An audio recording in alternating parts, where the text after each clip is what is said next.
জাহাজে উঠছে, সাগরের মাঝখানে তুফান। ওই সময় দেখবেন আল্লাহ কারে কয়। এই কথা তো আপনাদেরকে বোঝানো সহজ, আপনারা তো নদীর দেশের মানুষ। লঞ্চে চড়েন নাই কারা কারা দেখি? লঞ্চে চড়ছেন? হ্যাঁ, লঞ্চ লঞ্চে চড়ে নাই এরকম একজনও নাই এখানে।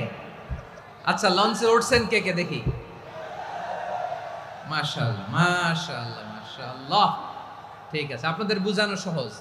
আচ্ছা, লঞ্চে উঠে তুফানের সম্মুখীন হয়েছেন, জলোচ্ছ্বাস সবাই, মাশাআল্লাহ। তো এই ওয়াজ তো আপনাদের মুখস্থ, ঠিক কিনা বলেন? আমার বলার দরকার নাই, বলেন।